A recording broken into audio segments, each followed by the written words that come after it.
नमस्कार, मैं हूं पवन त्यागी। तो भाई लोकसभा चुनाव संपन्न हो चुके हैं और अब ईवीएम में मत का जो प्रयोग लोगों ने किया है वो ईवीएम में कैद है। मैं आपको बताऊंगा महा एग्जिट पोल, और हमेशा की तरह आपको जो मैं जानकारी दे रहा हूं उसका मेरा सोर्स मैं बताता रहा हूं। मेरे संगी, मेरे साथी, मेरे मित्र जो पत्रकार हैं और जो गांव में बसने वाले लोग हैं, जिनके बीच एक कार्यकर्ता के तौर पर लोग काम करते हैं, ऐसे सोर्सों के जरिए मेरे पास जो जानकारी है आपको किसी न्यूज चैनल पर नहीं मिलेगी। क्योंकि जो न्यूज चैनल हैं, बड़े बड़े अखबार हैं, उनके जो सर्वे होते हैं वो गांव के बजाय शहरों के बेस ज़्यादा होते हैं। सैंपल होता है कुछ लाखों में हो सकता है, लेकिन मेरे पास जो सर्वे है, जैसा मैंने कहा कि वो मेरे मित्र मंडली के लोग हैं, जो संगी साथी हैं, वो जो पूरे देश में हर राज्य में फैले हुए हैं, हमेशा की तरह उनकी जो जानकारी है वो उन लोगों के द्वारा भी जुटाई गई है जो लोग कभी भी ना तो मीडिया में बोलते हैं, ना कोई अपनी राय रखते हैं, चुपचाप जाकर वोट डाल के आते हैं। और मैंने आपको पिछली वीडियो में यह भी बताया कि पंजाब और पश्चिम बंगाल में तो ये हालात हैं कि बहुत सारे लोग बेशक झंडा किसी भी पार्टी का उठा रहे हो, चुपचाप भारतीय जनता पार्टी को वोट करके आए, ऐसी खबरें हैं। तो उसके बेस पर जो महा एग्जिट पोल, यानी एग्जिट पोल जितने भी आ रहे हैं, उसके अलावा अब मैं आपको आंकड़े बताने जा रहा हूं, क्योंकि सर्वे के आधार पर अब ये आंकड़े आए हैं। तो भारतीय जनता पार्टी अपने अकेले दम पर 340 से 350 सीटें जीतने जा रही है। ये मेरे पास आकलन है और मैं हमेशा हर वीडियो में बोलता रहा हूं, 340 के करीब का आंकड़ा भारतीय जनता पार्टी छूती हुई दिखाई दे रही है। ये 340 सीट भारतीय जनता पार्टी की अपने अकेले की है। अगर इसमें एनडीए शामिल कर दें तो यह आंकड़ा 390 तक पहुंच जाता है। यानी एनडीए, भारतीय जनता पार्टी का जो गठबंधन है, वो 380 से 390 सीटें प्राप्त कर सकता है। और अभी तक इसमें यह भी कहा जा रहा है कि जो पोस्टल बैलेट है वो भी कई जगह निर्णायक भूमिका निभाएंगे।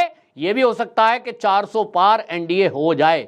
लेकिन मेरा जो अभी तक का आकलन है, ये सारा आकलन मिला करके ये 380 से 390 पहुंच रहा है एनडीए, और जो भारतीय जनता पार्टी है वो 330 से 340 के बीच रह रहा है। भारतीय जनता पार्टी को जो मैं कहता रहा हूं 350 मिलेगा, वो एनडीए का अब आंकड़ा बढ़ता दिखाई दे रहा है। और उसका एक कारण है कि पश्चिम बंगाल और जो पंजाब 7वें चरण का जो चुनाव हुआ उसमें ऐतिहासिक जीत भारतीय जनता पार्टी करने जा रही है, वहां से एक बहुत बड़ा अचीवमेंट करने जा रही है। और इसी के कारण से इन आंकड़ों में कुछ परिवर्तन आया है, क्योंकि पंजाब में भारतीय जनता पार्टी को मात्र 1 से 2 सीट दिखा रहे थे जो सर्वे। अभी भी जो लोग दिखा रहे हैं, मैं उनको बता रहा हूं कि पंजाब के अंदर कम से कम 7 सीटें आती हुई दिखाई दे रही हैं।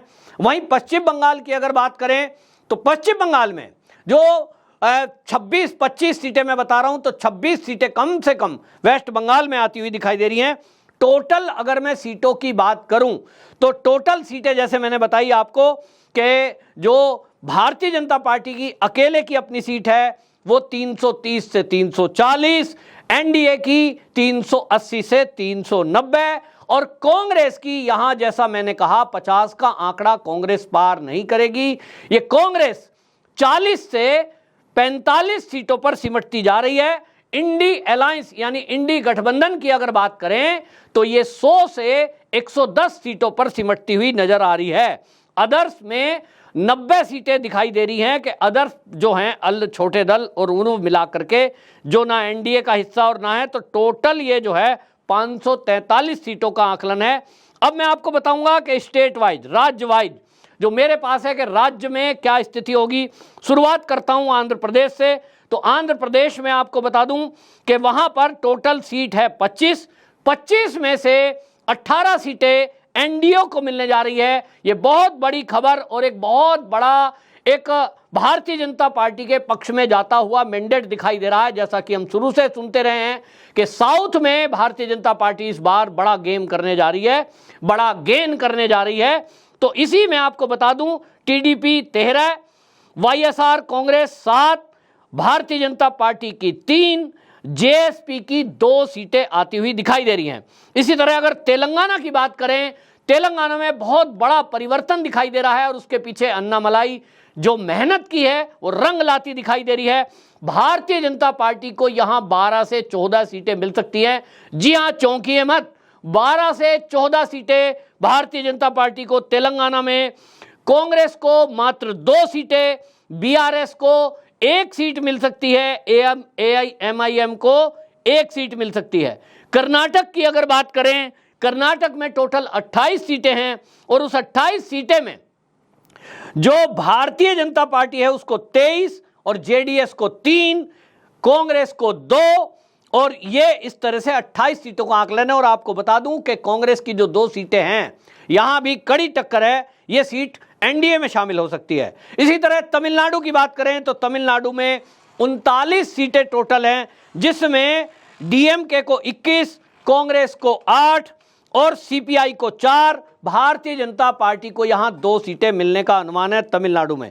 केरल की बात अगर करें तो केरल में अभी तक जो भारतीय जनता पार्टी के पक्ष में शून्य दिखाई दे रहा था, वहां मुझे 2 सीटें दिखाई दे रही हैं। कांग्रेस को वहां 11 सीटें, सीपीआई को 3 और आईयूएमएल वो 2 सीटें दिखाई दे रही हैं। तो यहां जो है 2 सीट को केरल में भारतीय जनता पार्टी अपना खाता खोल सकती है, ऐसा मुझे दिखाई दे रहा है।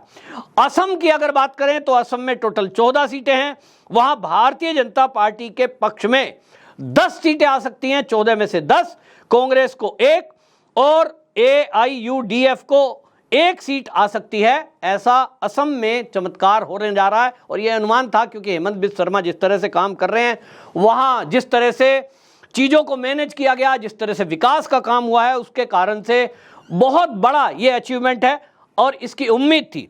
वेस्ट बंगाल जिस पर सबकी नजर है और वहां जिस तरह से बमबाजी हुई है, जिस तरह से कोलकाता में बूथ को लूटने की कोशिश हुई है, कई बार ईवीएम में गड़बड़ी की कोशिश हुई है, वहां आपको बता दूं टोटल 42 सीटें हैं और उस 42 सीटें में भारतीय जनता पार्टी जहां पिछली बार 18 पर थी, वहां इस बार 26 सीटें भारतीय जनता पार्टी को स्पष्ट रूप से आती हुई दिखाई दे रही है।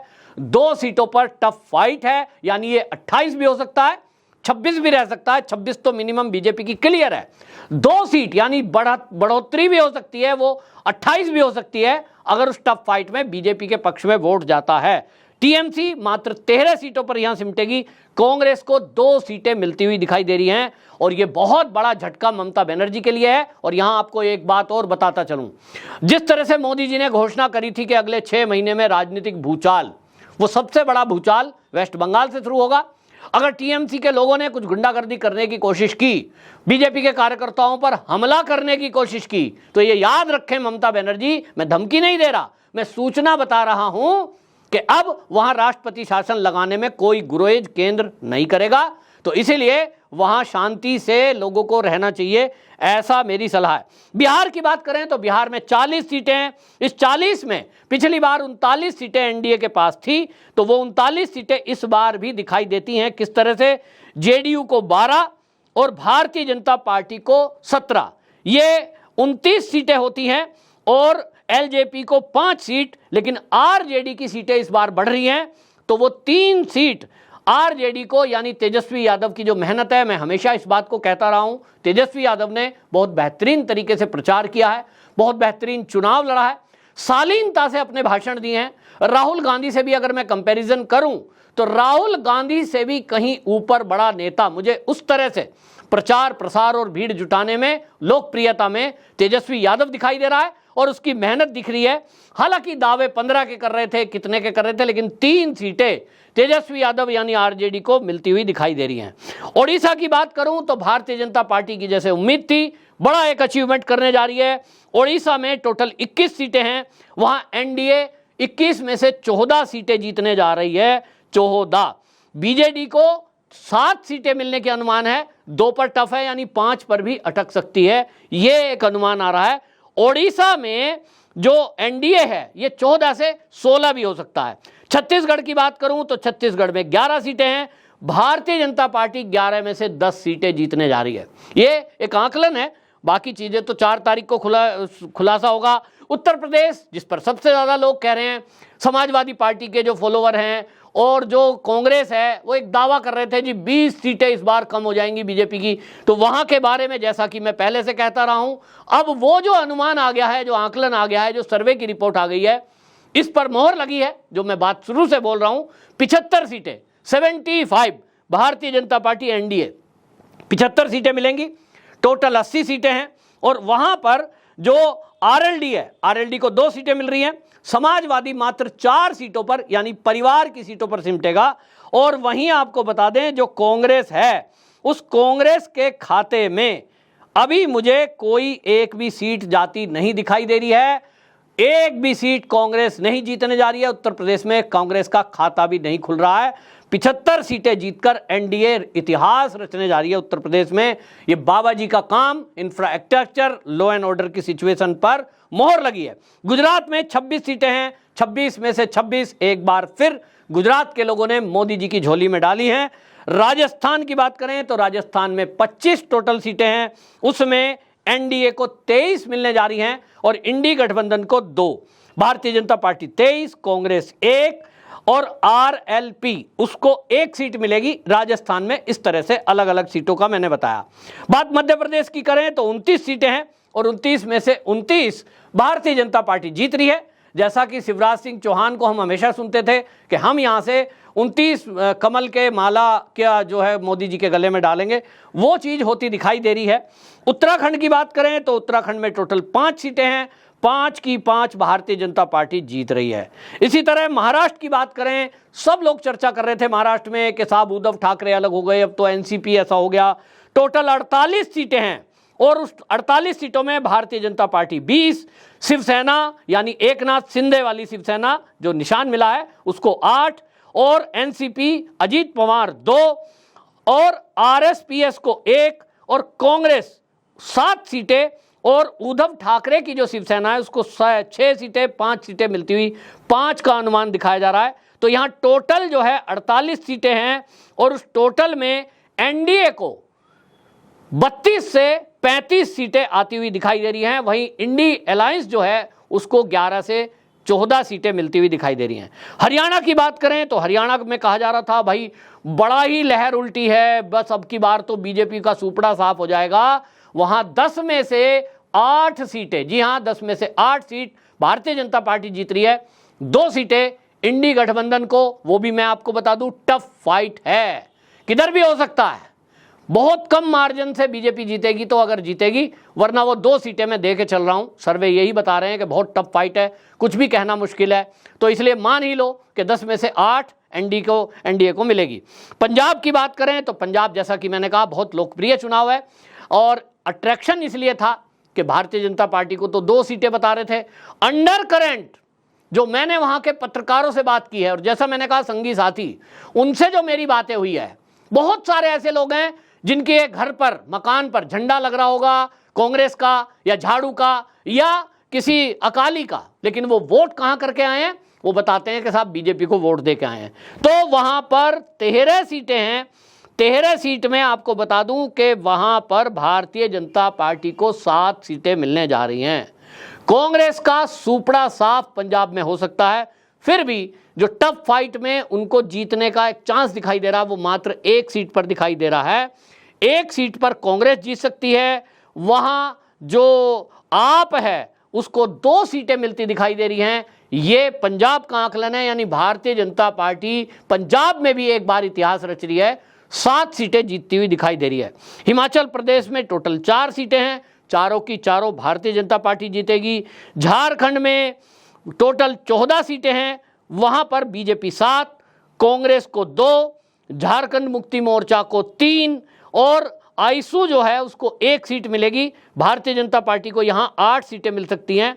टोटल 14 सीटें हैं, 14 में से एनडीए 8 सीट जीत सकती है और जो इंडी गठबंधन है उसको 5 सीटें मिल सकती हैं। गोवा की बात करें तो टोटल 2 सीट है और उस 2 सीट में वहां इस बार एक सीट, एक इंडी अलायंस, एक एनडीए, इनको इस तरह से मिलती हुई दिखाई दे रही है। मणिपुर की बात करें तो टोटल 2 सीट हैं, 2 में से बीजेपी को 1 और कांग्रेस को 1। मेघालय की बात करें तो मेघालय में 2 सीटें हैं वहां भी एनडीए को 1 और इंडी गठबंधन को 1 सीट। अरुणाचल प्रदेश में 2 सीटें हैं, उस 2 में 2 की 2 में अरुणाचल प्रदेश में भारतीय जनता पार्टी जीतेगी, क्योंकि वहां के लोगों का यह कहना था कि पहली बार नॉर्थ ईस्ट का ध्यान किसी ने किया है तो वो मोदी सरकार है और मोदी जी हैं। जो विकास हुए हैं उसके आधार पर वहां वोट पड़ा।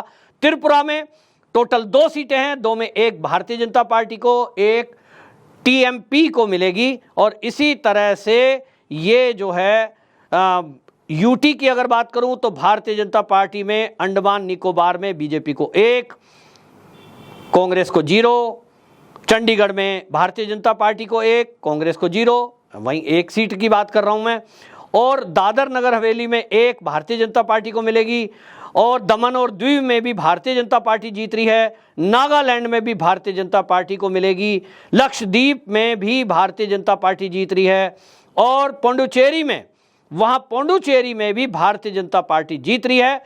और इसी तरह से आपको बता दूं कि वहां सिक्किम में भी एसडीएफ उसको 1 सीट मिलेगी। और इस तरह से जो मैंने आपको टोटल बताया था कि भारतीय जनता पार्टी टोटल 340 से 350 पहले बोल रहा था, लेकिन अभी 10 सीटें घटती दिखाई दे रही हैं बीजेपी की इंडिविजुअल। एनडीए की ज्यादा है। भारतीय जनता पार्टी को पिछली बार से 303 था तो 330 से 340, और एनडीए की अगर बात करें इसमें शामिल हो जाए तो 380 से 390 सीटें एनडीए मिलाकर मिलती हुई दिखाई दे रही हैं।